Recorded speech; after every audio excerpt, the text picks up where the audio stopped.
जय श्री कृष्णा। आदर्श शिक्षण संस्थान द्वारा संचालित ऑनलाइन क्लास में आपका हार्दिक स्वागत एवं अभिनंदन। हम कक्षा 10वीं का आज नया पाठ ले रहे हैं, प्रकाश लाइट।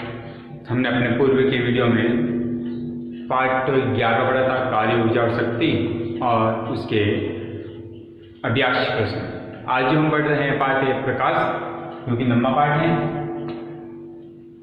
लाइट, यह जो पाठ है, इस पाठ का अंक भार जो है, प्रकाश पाठ का अंक भार है आपके 8 अंक। मतलब 8 अंक के प्रश्न इस चैप्टर में से आपको पूछे जाएंगे। तो पाठ की शुरुआत करते हैं हम। प्रकाश क्या है और प्रकाश जो है वह किस प्रकार से गति करता है। आपको पता हो तो कि कोई भी वस्तु को दृश्यमान बनाए रखने के लिए या किसी वस्तु को देखने के लिए प्रकाश की आवश्यकता होती है। आंख जो है, हम कहते हैं कि आंख से अपने को दिखाई देता है, लेकिन नहीं, अंधेरे कमरे में यदि हम खड़े हो जाते हैं तब क्या अपने को कोई वस्तु दिखाई देती है? नहीं। तो किसी वस्तु को दृश्यमान बनाए रखने के लिए या किसी वस्तु को देखने के लिए प्रकाश की आवश्यकता होती है। और प्रकाश जो है वो आपको पता है सूर्य से अपने को पर्याप्त मात्रा में प्रकाश मिलता है। सूर्य एक प्राकृतिक स्रोत है प्रकाश के माध्यम से। बाकी ट्यूबलाइट, बल्ब, ये सब क्या है? कृत्रिम स्रोत हैं। अभी जो प्रकाश है वो प्रकाश है क्या? तो हम पढ़ते हैं प्रकाश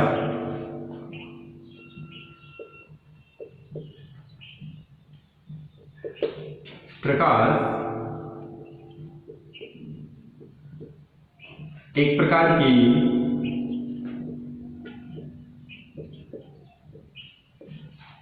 ऊर्जा है।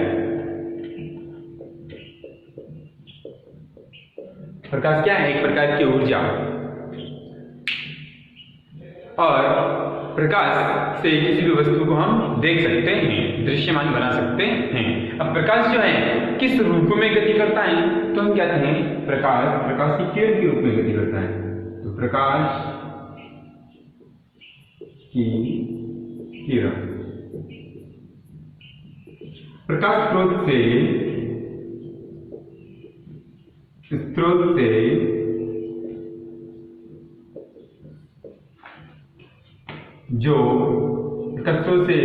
जो एक सरल रेखीय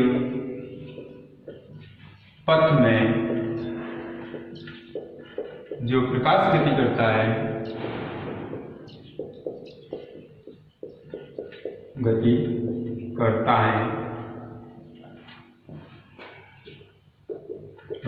उसे प्रकाश की किरण कहते हैं।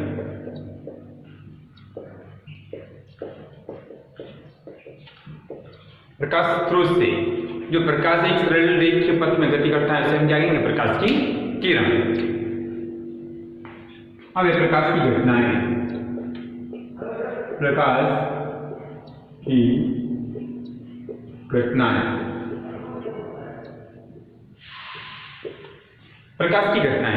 की घटनाएं दो होती हैं। एक तो होता है प्रकाश का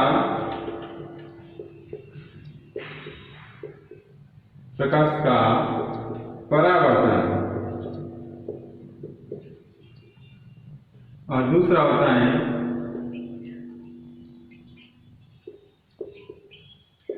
प्रकाश का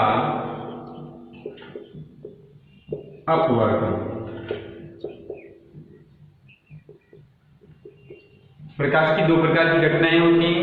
वैसे प्रकाश की घटनाएं और भी होती हैं, लेकिन हमारे जो सिलेबस में टॉपिक में है वो है प्रकाश का परावर्तन और प्रकाश का अपवर्तन।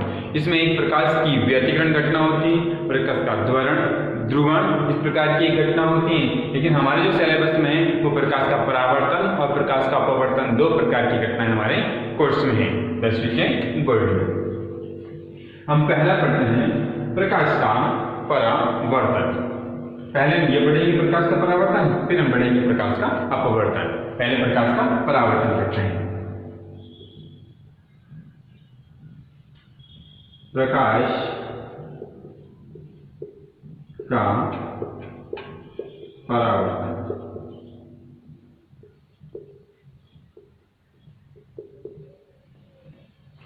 क्या होता है प्रकाश का परावर्तन? तो जब प्रकाश स्रोत से यदि कोई प्रकाश की किरण आती है, वो किसी सतह से टकराकर पुनः उसी दिशा में चली जाती है जिस दिशा से वो आई है, प्रकाश की यह घटनाएं क्या कहलाती हैं? प्रकाश का परावर्तन। जब प्रकाश की किरण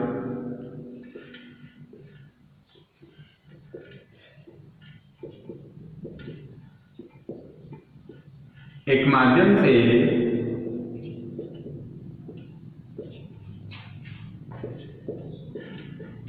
चलकर दूसरे माध्यम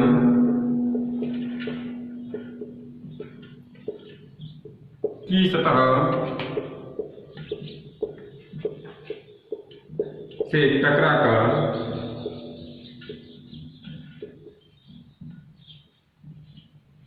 दूसरे माध्यम की सतह से टकराकर पुनः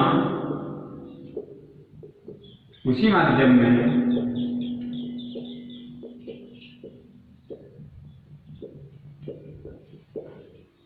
लौट जाए जिस माध्यम से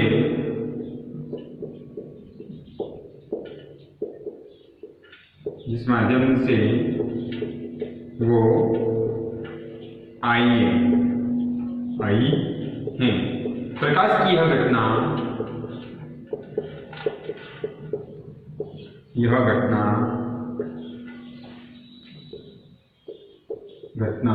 प्रकाश का परावर्तन कहलाती है।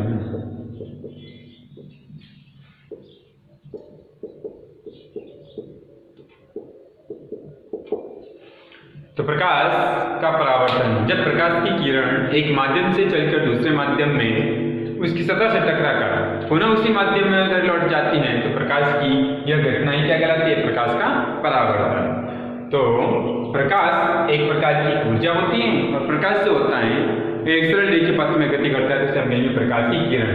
जब प्रकाश स्रोत से प्रकाश सरल रेखीय पथ में गति करता है तो उसे हम कहते हैं प्रकाश की किरण। प्रकाश की घटनाएं दो प्रकार की होती हैं, एक होता है प्रकाश का परावर्तन, दूसरा होता है प्रकाश का अपवर्तन। अभी हम पहले पढ़ेंगे प्रकाश का परावर्तन। प्रकाश का परावर्तन और उसकी परिभाषा और उसके रेखा चित्र। तो देखिए, अकॉर्डिंग टू हमारा प्रकाश परावर्तन की परिभाषा, जब प्रकाश की किरण एक माध्यम से चलकर दूसरे माध्यम की सतह से टकराकर पुनः उसी माध्यम में लौट जाए जिस माध्यम से वो आई, प्रकाश की यह घटना प्रकाश का क्या कहलाती है? परावर्तन। तो हम यहाँ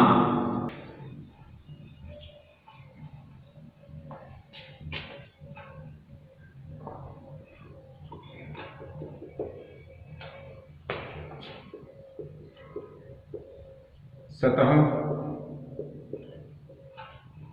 कांच, आपतित किरण,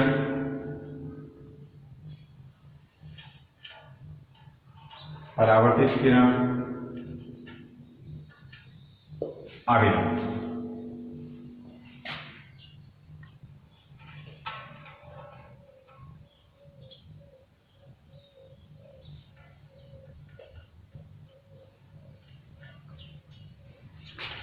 इसका नाम देंगे हम आपतित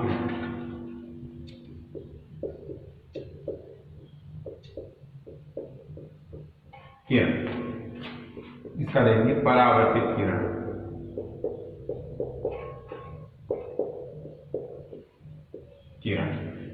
और ये जो है वो है अभिनव।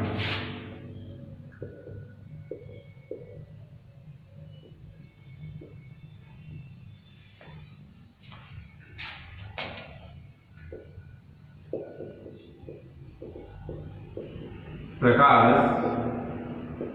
का परावर्तन।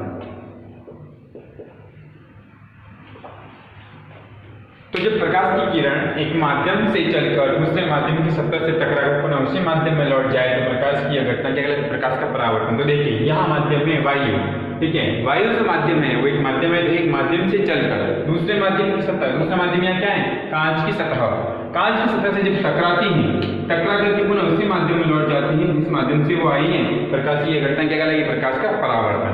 तो जो आ रही है प्रकाश की किरण उसको हम नाम देंगे आपतित किरण, और टकरा करके जो पुनः वापस जा रही है उसे हम नाम देंगे परावर्तित किरण। और इस बिंदु से अगर हम एक अभिलंब खींच देते हैं तो होता है अभिलंब, ठीक है।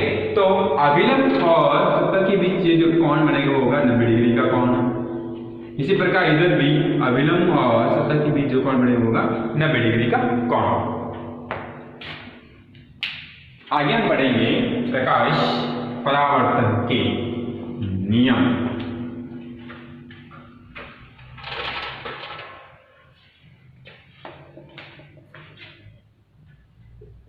प्रकाश परावर्तन के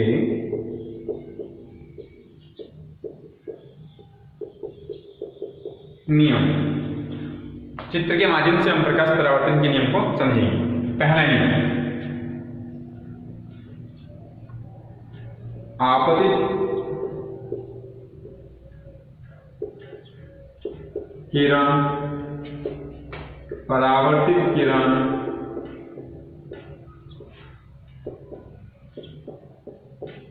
तथा अभिलंब तीनों एक ही बिंदु पर स्थित होते हैं,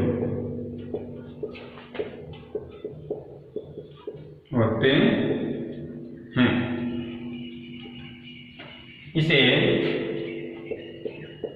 एक तल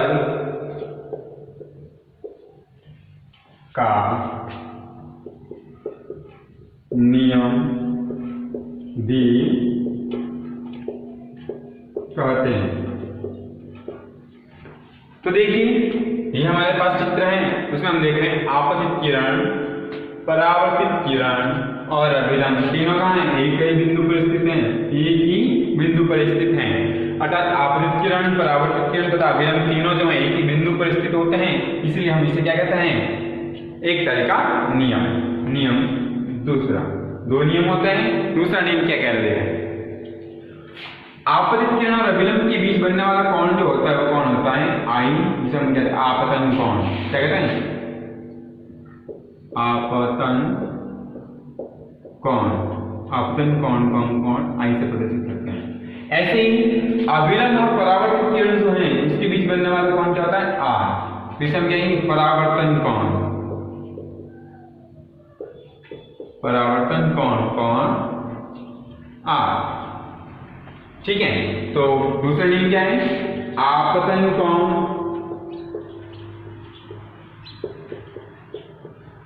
कोण आई तथा परावर्तन कोण, कोण आर हमेशा बराबर होते हैं।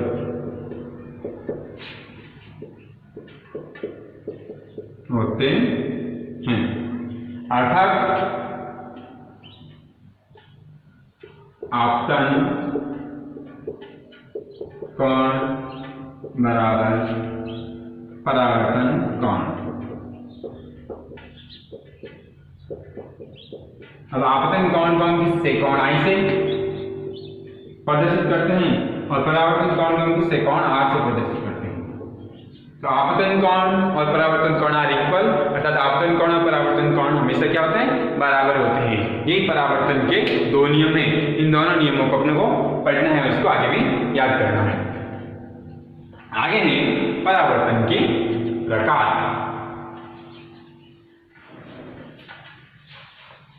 प्रकाश परावर्तन के प्रकार।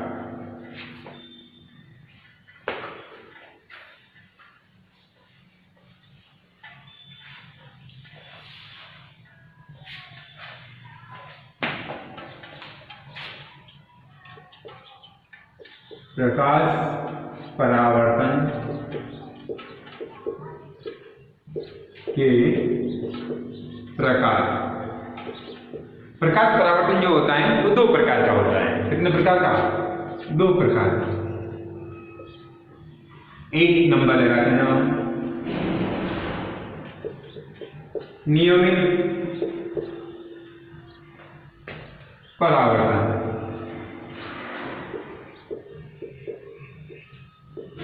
और दूसरा होता है अनियमित परावर्तन, या इसे विस्तृत परावर्तन भी कहते हैं।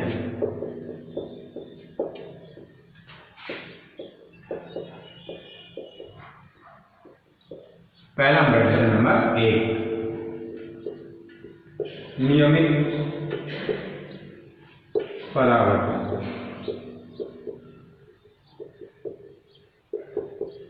नियमित परावर्तन क्या होता है? नियमित परावर्तन, नियमित परावर्तन जो है हमेशा चिकनी सतह पर या जो सतह होती है स्मूथ सतह पर होता है।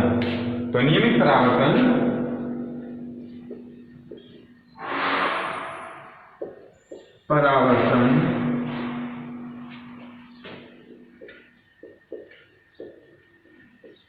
चिकने पृष्ठ या सतह पर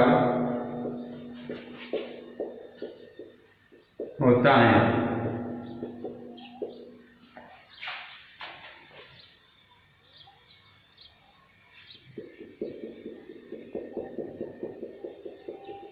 ये सतह है चिकनी सतह,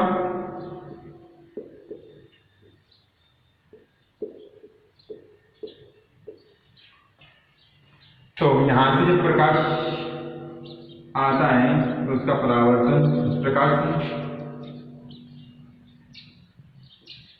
इसमें भी अगर हम अभिलंब खींचते हैं तो ये अभिलंब होगा इसका, और इसका ये अभिलंब होगा। तो ये जो सतह है कैसा है? चिकना सतह है, और चिकनी सतह पे हमेशा कैसा होता है? नियमित परावर्तन होता है।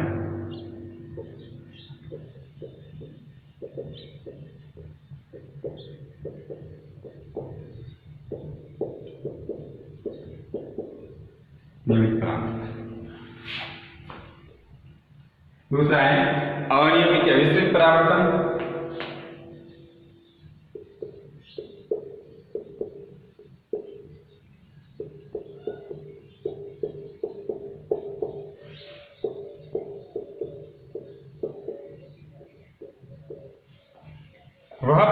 यह परावर्तन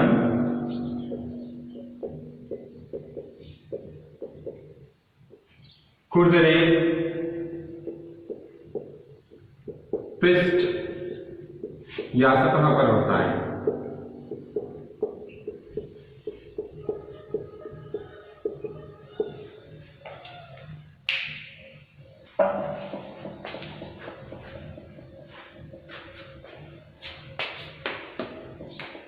खुरदरी सतह इस प्रकार से,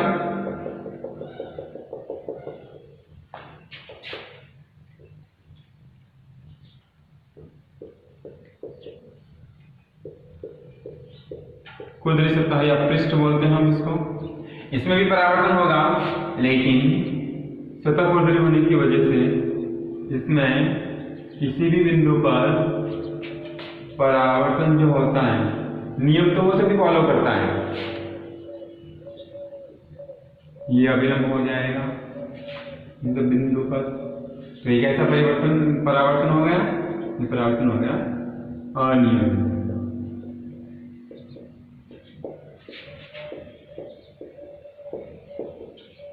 अनियमित परावर्तन। इस प्रकार से परावर्तन जो होता है वो दो प्रकार का होता है। एक तो होता है नियमित परावर्तन। नियमित परावर्तन जो होता है हमेशा चिकने पृष्ठ या चिकनी सतह पर होता है, और ये हम इसका रेखा चित्र देख सकते हैं। ऐसे अनियमित परावर्तन जो होता है यह हमेशा खुरदरी पृष्ठ पर या खुरदरी सतह पर होता है। ये हमने खुरदरी सतह बनाई है, और यहाँ पर भी आपतित किरण, परावर्तित किरण, आपतित किरण और परावर्तित किरण, और साथ ही साथ यहाँ पे अभिलंब भी बनता है। परावर्तन के नियम को तो यह फॉलो करता है, लेकिन खुरदरी सतह होने की वजह से प्रकाश की किरणें जो परावर्तित होती है उसकी दिशा थोड़ी अलग हो जाती हैं। आज की इस वीडियो में इतना ही। जय श्री कृष्णा, धन्यवाद।